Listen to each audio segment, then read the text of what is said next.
Hello and welcome to the channel. So today I've got Callum with me and we're going to talk about Andre Onana because Cal is a massive Andre Onana procrastinator. Sorry, Cal, I know I've said that quite a few times. But yeah, Cal's joining us, share his opinion on everything to do with David De Gea and Andre Onana and probably Marcus Rashford, Sancho and other players as well. So let's get in with it. So talking about David De Gea, I was a little bit disappointed about how the club treated him. 12 years at the club, 545 games for the club. He won that Golden Glove twice. He was Players' Player of the Season for about, well, I can't remember the actual seasons, but probably about 5 times throughout his United career. I just felt like he needed a little bit more.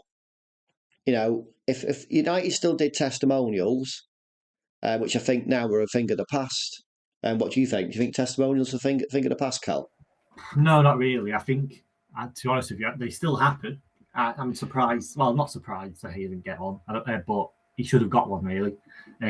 That's quite a blanket thing to say, quite easy to say. But yeah, I think even though I'm happy that we are moving in a different direction, I do think he deserved to say goodbye to the fans at least. Yeah, which he didn't get. I mean, if you'd have thought that if Ten Hag, I mean, it was just down to planning, isn't it?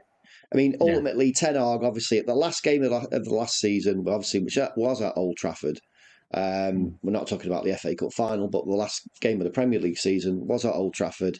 And Ten Hag, obviously, at that point, did not know what was going to happen from a goalkeeper's perspective.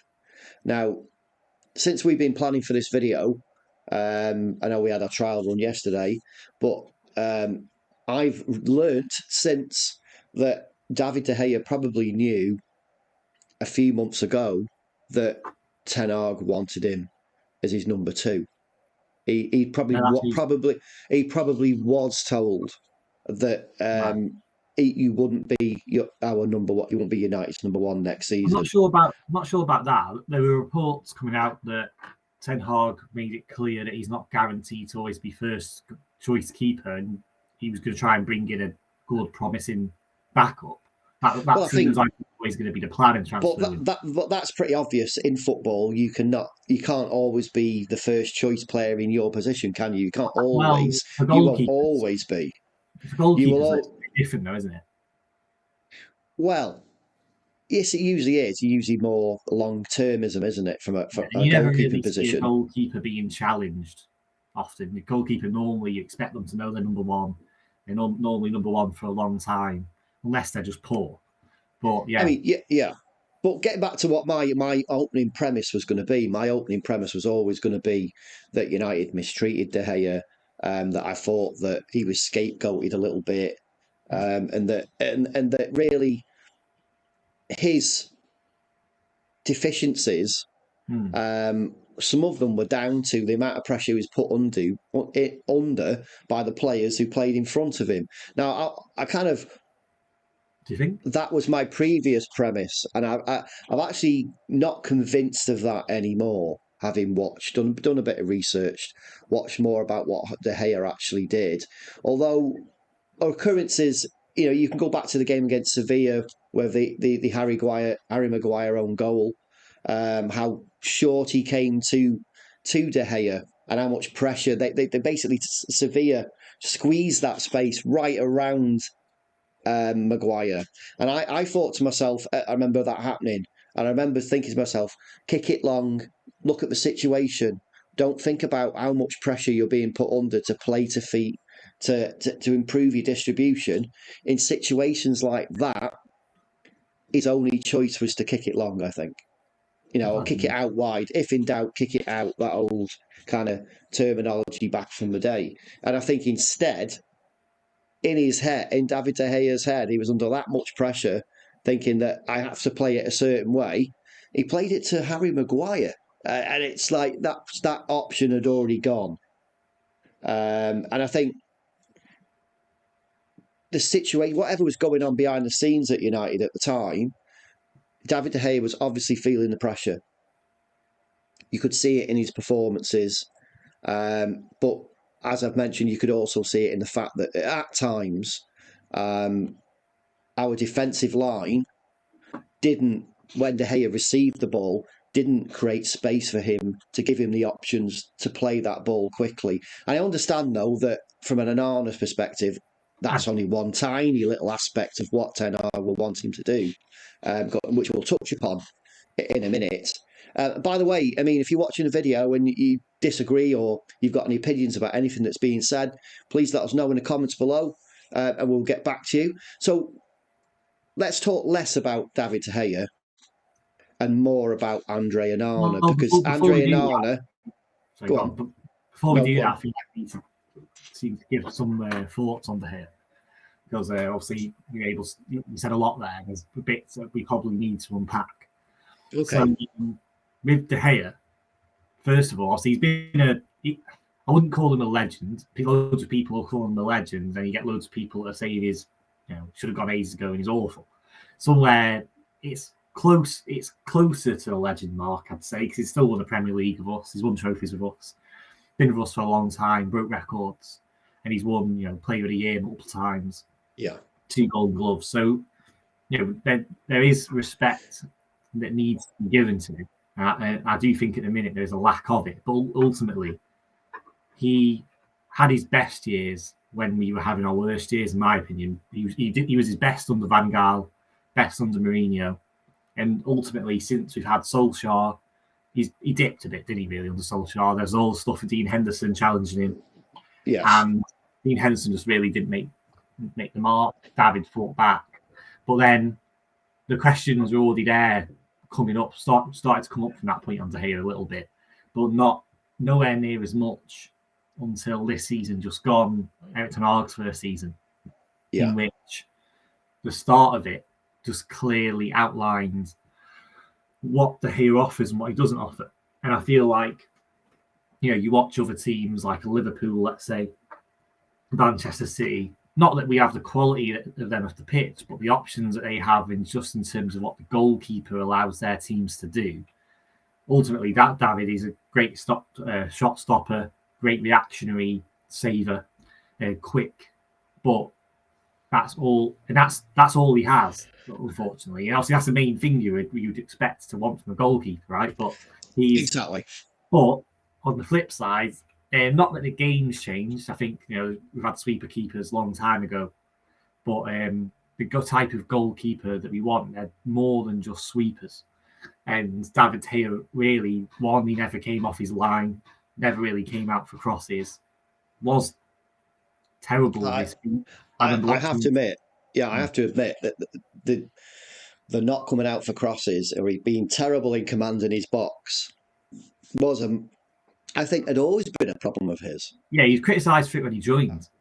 Yeah. Before then, but with that, it basically just came clear that the only thing he could offer was the odd game of really good saves, and that's what you need. But if you can get a goalkeeper like the guy who we're going to speak about in a moment, Andre Onana, who has a better shot stopping percentage, has similar abilities, maybe he lacks in terms of how he can hold the ball a little bit, but if he gives you everything else, which we're probably going to talk about everything else. Well, the thing is, he's what? Is he 24 years old?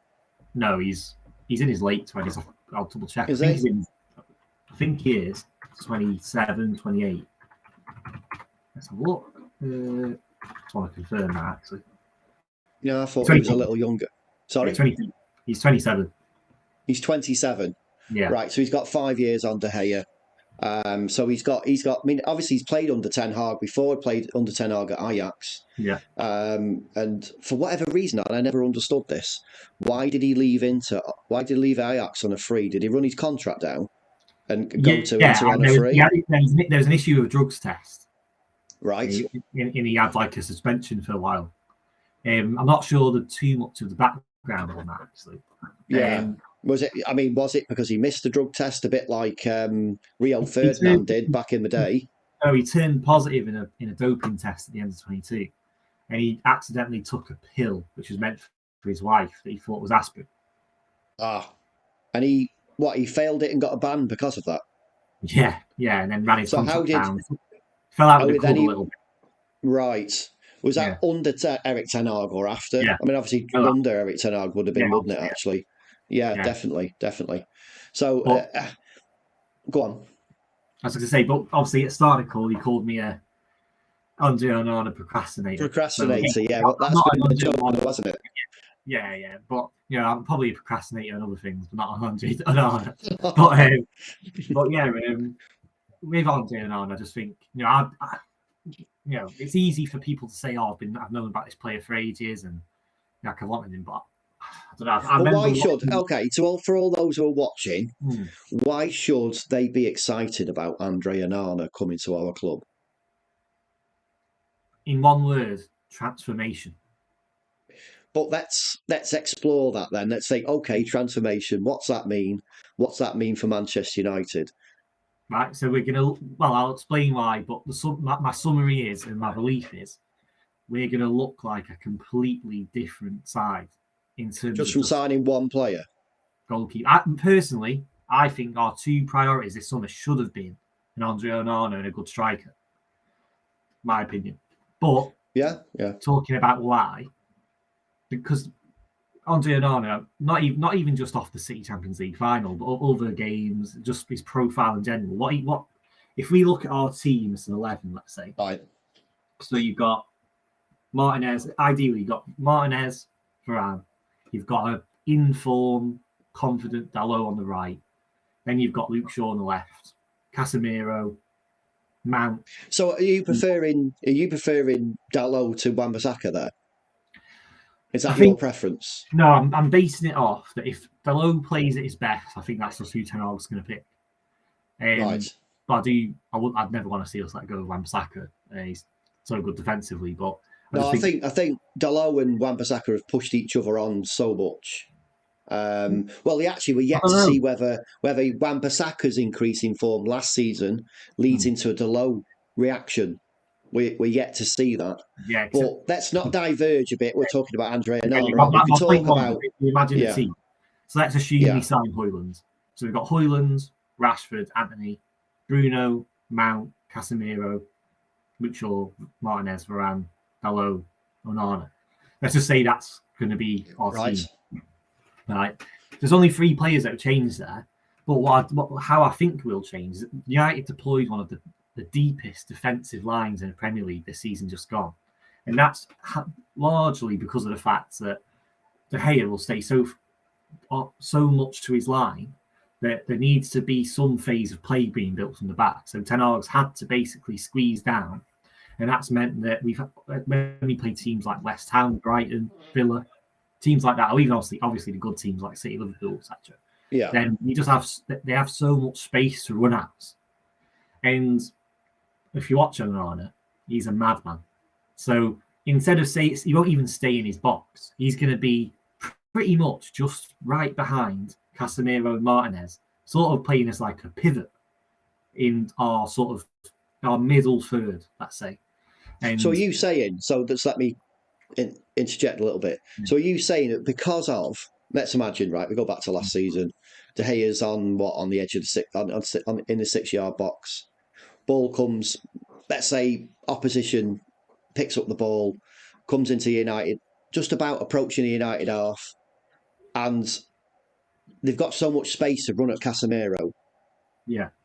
Right. So they broke through the midfield as such, and there's what yards in front of it, the players to the left, to the right, in front, can run directly at Casemiro, and that's making the defence drop off deeper, which in turn puts the keeper under pressure. And Casemiro's kind of like, stuck in. No, he did a great job though, didn't he? Last season, he made a definite difference. But this is one of the reasons we're talking about now, is why we needed a CDM for so long. No, really, it was a reaction to David De Gea's inefficiencies. Yeah, massively.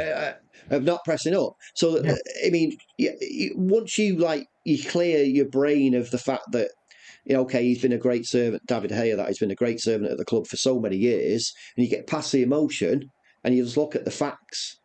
The facts stare you plainly in the face, and they've been staring at us for what, 2-3 3, 4? seasons. Yeah, exactly. A lot of people, rather than fixing the cause, really put the CDM as Casemiro as a kind of a temporary fix. Mm. You know, that's really what it was. Don't get me wrong, we need a CDM anyway. But if you're pushing up onto the halfway line, your defence is on the halfway line, you've got the goalkeeper behind, your CDM then is naturally in the opposing team's half. And there's so much less space that they're playing more of an attacking role rather than. Yeah, and that's the point I'm trying to make. So what Onana will do, because he's going to be so high, that means our defence is going to move up, our midfield's going to move up, and our attack's going to be able to press more. And our midfield, like our phases of press are just going to be higher up, and it's going to be we can just press more effectively, basically. And we're going to be much higher up. That will affect things like ball retention. So if teams trying to do long balls over us, we'll have a keeper that will be able to sweep up rather than there's going to be a big gulf of space that they can run onto, and our defence is going to be turning around.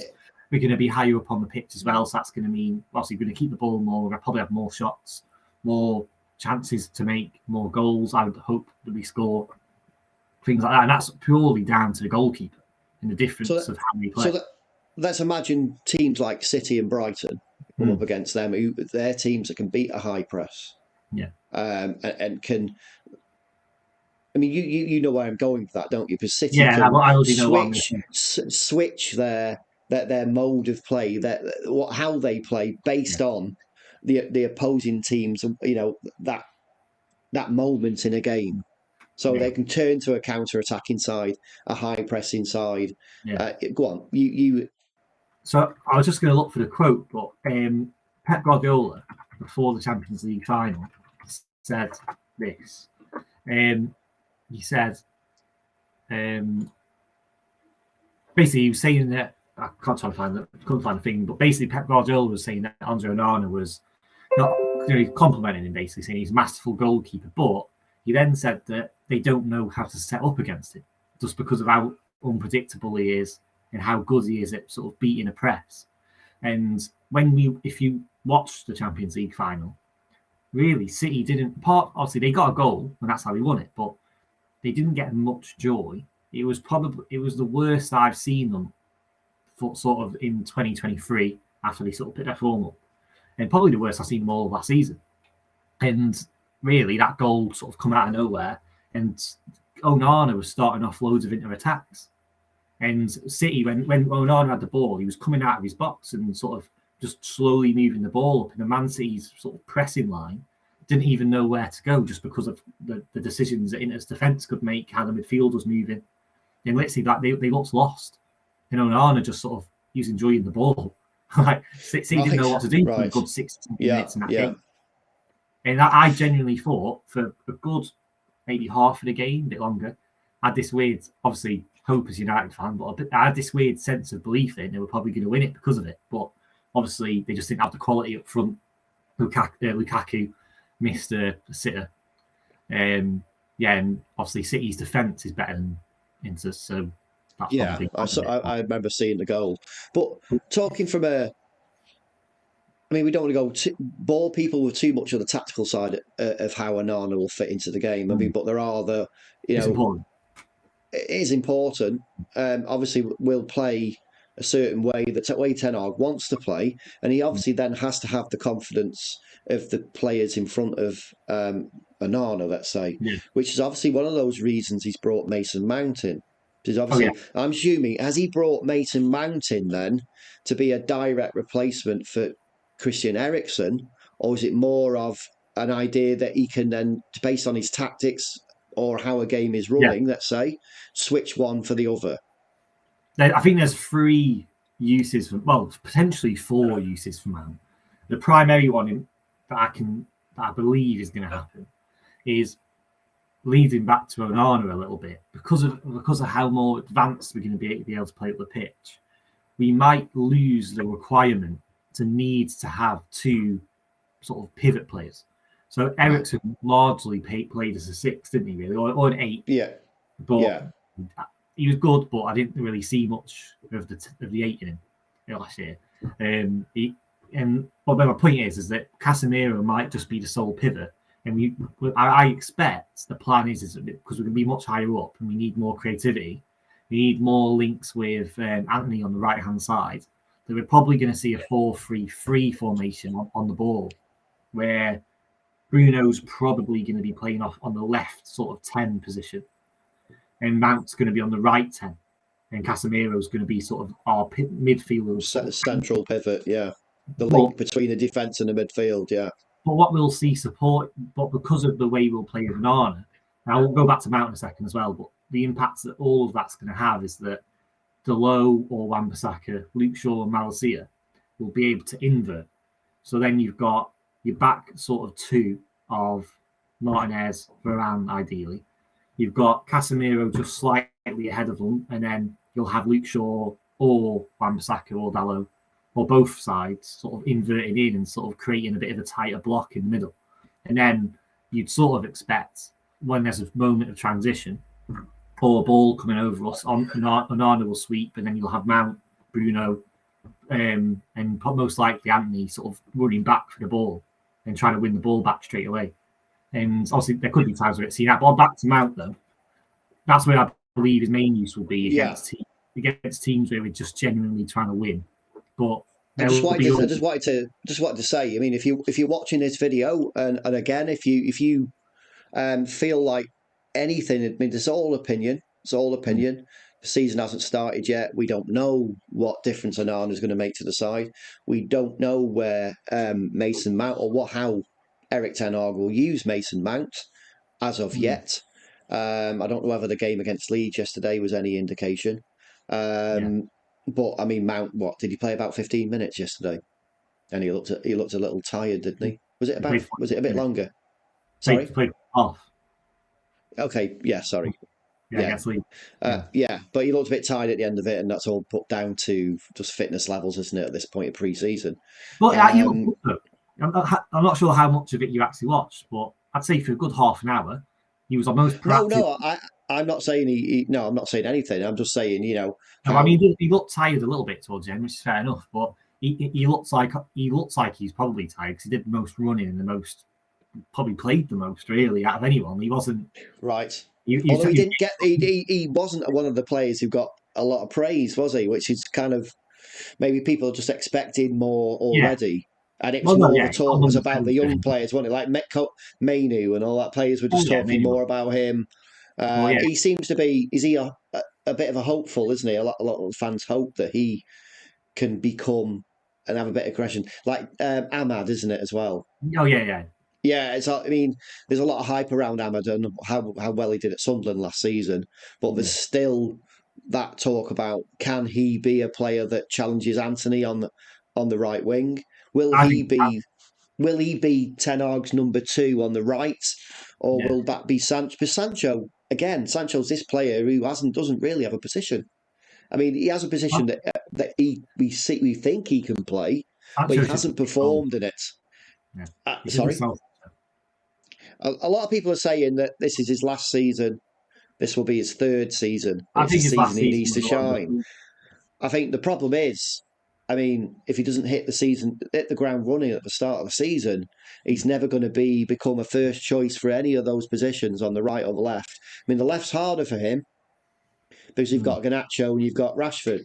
And I think that's almost guaranteed. It's going to be It's going to be Rashford. But Garnacho's going to be pressing Rashford consistently and probably is the future for that position. Yeah. Depends on how he does this season. Whereas Sancho is never going to push even Garnacho out of that position. So he has to look to the right. Now, the only downside for Anthony is his end product.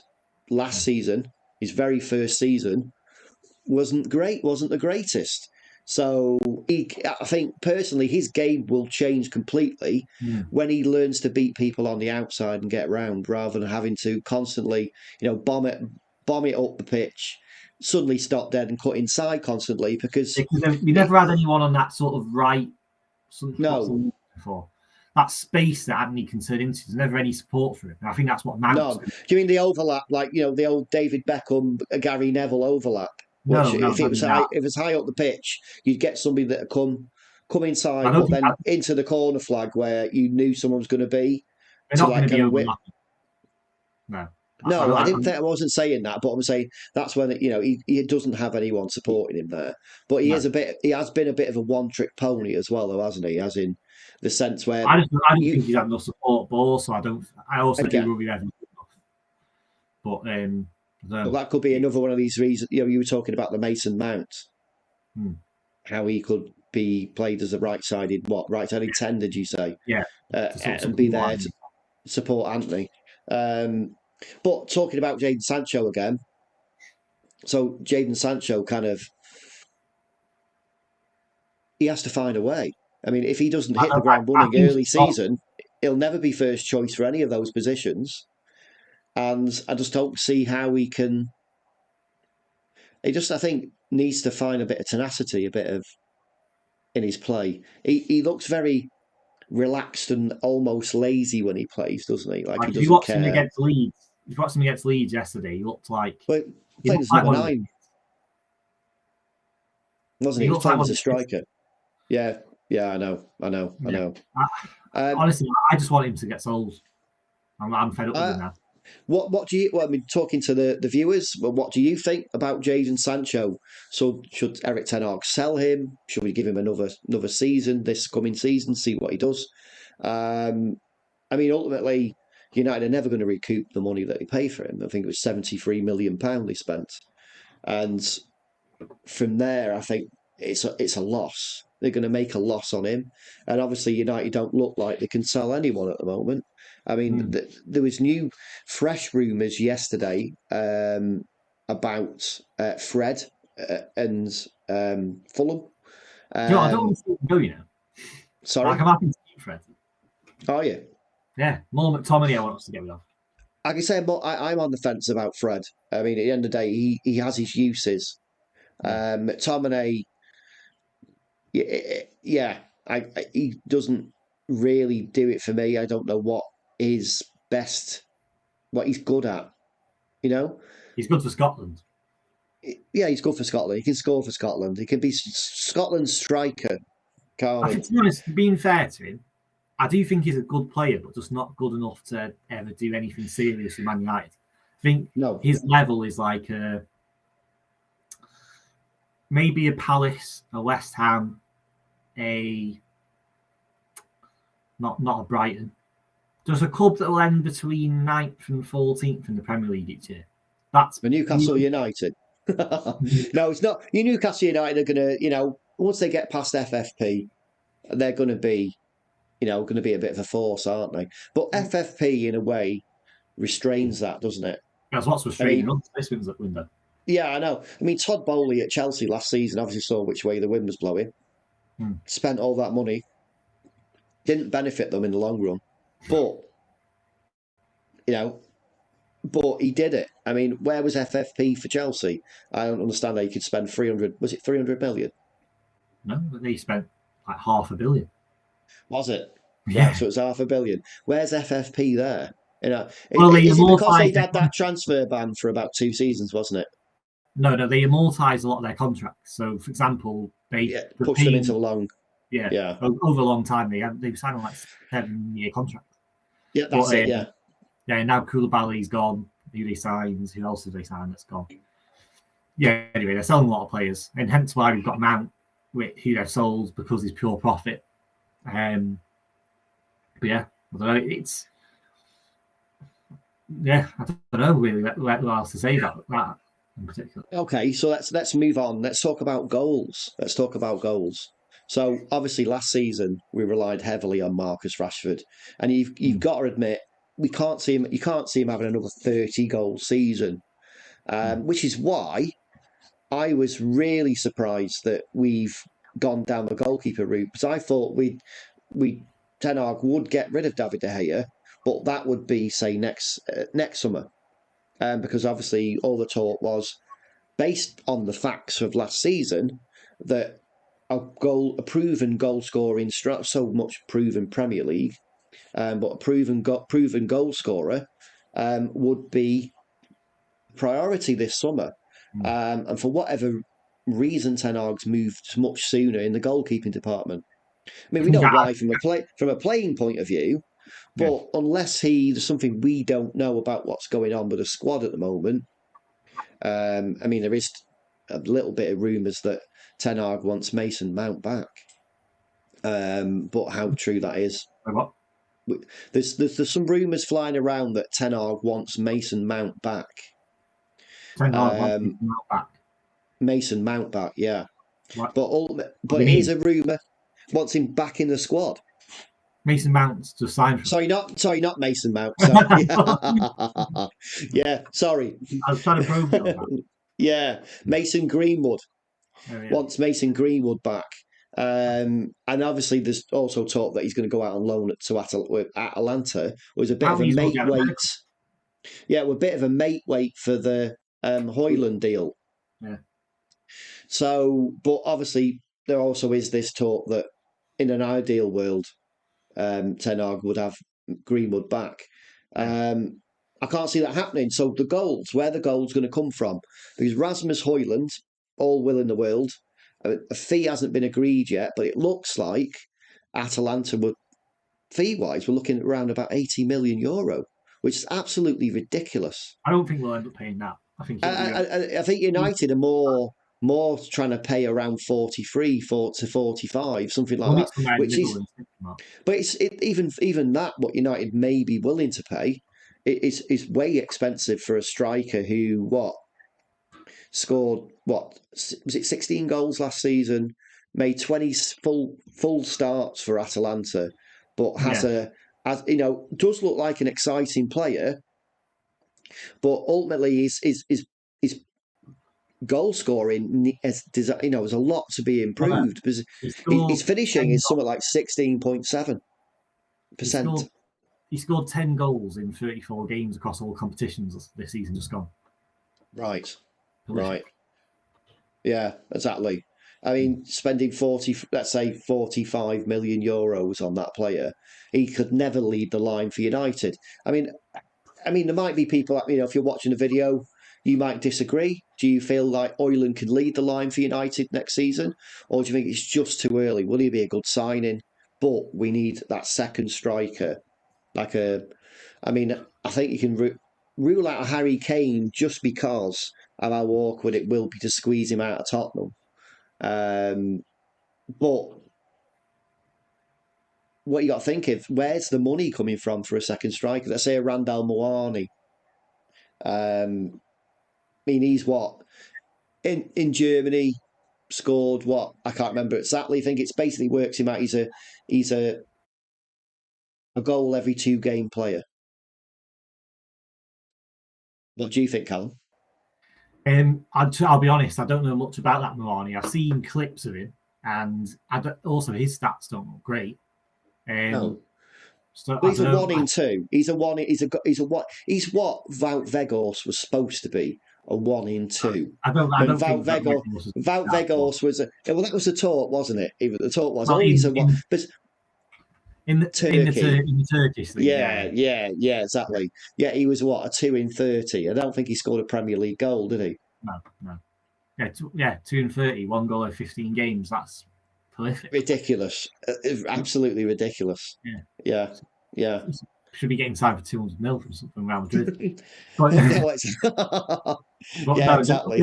But in all seriousness, in terms of goals next season, I think Rashford will struggle to hit the numbers he did this year, but I do think he will stay somewhat consistent. I expect he'll get more than 20 goals in all competitions, which I think for a player coming in off the left, that's good enough. Number 9, yet to see, and I think we'll struggle there, whoever we sign. On the right, Anthony needs to step up, but my belief is, going back to the future goalkeeping maestro of Andre Onana, the impact he's going to have. Hence my description of you as a procrastinator of Andre Onana. I just think the impact that he's going to have on us is his second coming of Christ, Andre Onana. But I think his influence on the team and how we will play because of him will allow our midfield to input more goals and assists. And that, Rashford could have another good year because of it. Maybe Mount will get double figures goals and assists like he's done the season before one just gone. Bruno could replicate his best form. Anthony could probably push on a bit. Maybe a number 9 that we sign, maybe a Højlund, because he's playing in a better team. Mike scored more goals than he's done at Atlanta. So there's things that you think that if it works out how it best can on paper, then we could have a really good year.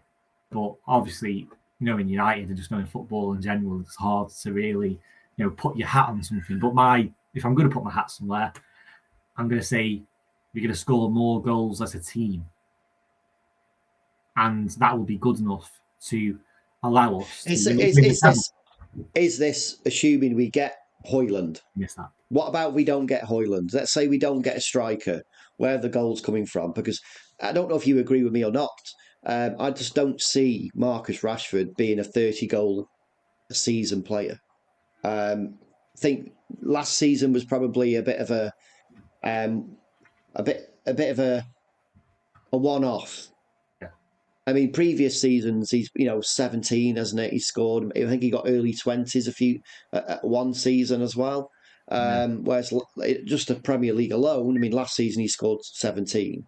So if we don't get a striker, we need him to step up significantly from that point of view. I mean, 17 goals for a left winger isn't bad, is it? No, I would say in the Premier. So if you look at his stats, for example, this season just gone, back in 2019-20, scored 17 goals in the league in both those 2 seasons, and in the 19-20 season, we got 22 goals in all competitions. And this one, he scored 30 goals in all competitions, but played a lot more games. I think, realistically, in his best form, a goal every 2 games, really, on average, or just a bit under, he's probably where he is. So you'd hope that in the Premier League, again, you'd hopefully get around 17 goals, 15 to 20 goals in that range in the league. But without a striker, that's what I'm saying. Without a striker, we need him to step up. We need Bruno Fernandes to be more the Bruno Fernandes of his first season and a half. Being that flair player, scoring those worldy goals, which he's not been for 2 seasons. Yeah. He's not been that player. I think it's because he's expected to do so much. I mean, I think if he had a specific role and it was an attacking role, a playmaker role, then we'll see more from him. But he's had much more to do than that, hasn't he? So there's been a lot of pressure on him. And hopefully the likes of Mason Mount coming into the side will relieve Fernandes of a lot of that pressure. And that's what I'm thinking is also part of the reasons why I signed him. Because if you look at if you think back to Bruno Fernandes' stats at United, his first full season, 18 goals in the league, 28 goals in all competitions. He played one game more this season than he did in his first full season, but scored half the amount of goals because he's just doing a lot more work. So exactly. He creates a lot anyway, but I think if he can create that same amount, have Mason sort of doing his running around work that we see him do a lot, and he can contribute to just being more in the final third, I reckon that'll benefit us massively, and that will benefit whatever striker we sign. I think Højlund, I don't expect him to be like an Erling Haaland or Harry Kane, but I expect him to be in. If the other players do their jobs and we have a Højlund in, he should have enough opportunities to be in the top 5 strikers. Just talking to the viewers here, all this positivity around Onana and Mount and what the way we'll play having a positive impact on, let's say, our goal scoring. The problem we'll still have is squad depth, as in quality. We're still not going to be able to swap like for like. I mean, do you agree? What are your thoughts on that? I mean, it will come down to, it looks like it has to come down to us actually getting players out the door. That all the dead weight we've got at the club, there's still a lot of it. And I think my fear around that is that United, just to get them out the door, will sell players for ridiculously small sums. That whatever transfer kitty that amounts to wouldn't be enough for a top class striker. Because if you look at Mawani's dubbed to be valued at around 80 million euros. ridiculous. Now, off the top of my head, I don't know what that is in pounds, but say let's just knock 20% off it, so 16. So you're talking about £64 million.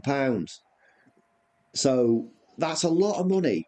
And from all the different videos I've watched and listened to people's opinions, you say Maguire's probably the player you're going to get the most for. Maguire say 40. Fred, we wanted 20 for him, but what's held that deal up with Fulham is the fact they don't want to play 20. Don't want to play. And then there's Anthony Alanga. There's talk that Everton are interested in him. Guess what the fee might be? The transfer fee might be. They're talking it could be as low as £8 million. 8 million, which is ridiculous. I mean, he's probably worth double that. 15, let's say. But I think United are so desperate, or will become as we get further through this transfer window. I think there's about 7 weeks left to get Ten Hag more money, that he'll still have his hands tied behind his back because he'll have such a small pot from probably the sale of about 5 players. I mean, what have you heard about potential sales or interest in players? Nothing. There's no clear talk of sales going on at all, apart from whispers of Fred and maybe loanees for the young lads. Not really much being said. We're struggling to sell players. That's the problem. I think there's a few mentions of loan deals for some youth players. Yeah, honestly, I think if we were run properly, we would be selling Maguire and paying off his wages to a West Ham. We'd be selling McTominay to a Crystal Palace. We'd be selling, maybe we would sell Fred to a Fulham. We'd be selling Dean Henderson. Dean Henderson, the one that probably is, that's pretty much near enough. It looks like pretty nailed on though, isn't it? And is the fee about 25 million? I think so, yeah, in that region anyway. Something like that. Yeah, and so really, if we run properly, let's say, so you get 25 mil, let's say, for Dean Henderson, you get 20 mil for Fred, maybe you get 25 or 20 for McTominay, 30 for Maguire. Also, in my opinion, we should be looking to get half, at least, of what we paid for Sancho back off someone. I'd be selling him right away now. You're talking about 36 million, aren't you? 36.5 million, yeah. Yeah. I'd take 40 for him, really, at a push. Take 40 from a Spurs or didn't Dortmund wanted to loan him, didn't they? Yeah, that was the report. I didn't see how that was even possible at the end of the day. I mean, obviously Ten Hag still hopes that you can get some more out of him, but we thought that David De Gea was staying. A couple of weeks ago, we thought David De Gea was nailed on to be on the pre-season tour. He's gone. So what? 7 weeks left.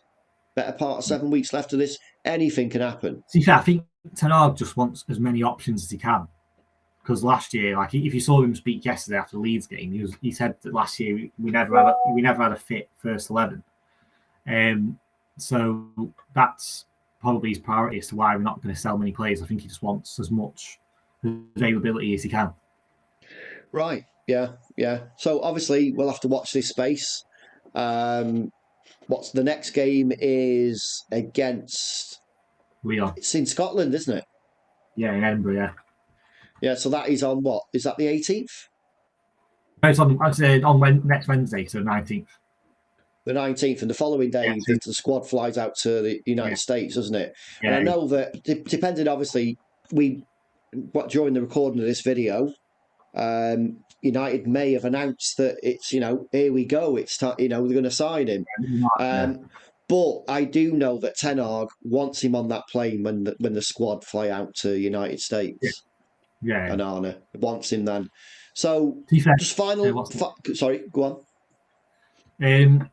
So is some breaking news? Oh no, I thought so. But last update from Romano is that today should be the day to make the deal happen for Onana, because United didn't know we were going to speak today, and it looks like it might be face-to-face meetings by the sounds of it, and that's what we did when we signed Mount. So maybe later today there could be the talk yesterday was that the finalisation of the deal just involved the add-ons, and what those add-ons where, what did Onana have to do to United to release X amount? You know what I'm talking about? Those kind of extra payments based on performance or whatever. So, I mean, his personal terms had already been kind of agreed in that, and it was just coming to that end of the deal with Inter. Sorry, yeah. So yeah, Ten Hag wants him on the plane when they go to America. Yeah. So, last words now, Cal. Explain to the viewers exactly. It's like be superlative, be superlative. Be as descriptive as you can, but as concise as you can about Onana and why they should be excited. Because it's going to revolutionise the way that we play football. We're going to probably create more opportunities, play more attacking, be higher up the pitch, create more chances, score more goals, bring the best out of a lot of our forward players, and put less pressure on our defence, and just look more like we can control games and pin teams back. And we'll have more United. Thanks, Callum. Thank you. Thanks for being on the show today. Talking to the viewers. So everything that you want to share about United, about Onana, Mason Mount, Marcus Rashford, Jadon Sancho, Erik Ten Hag, your thoughts on what he should or should not have done with the transfer budget that he's had.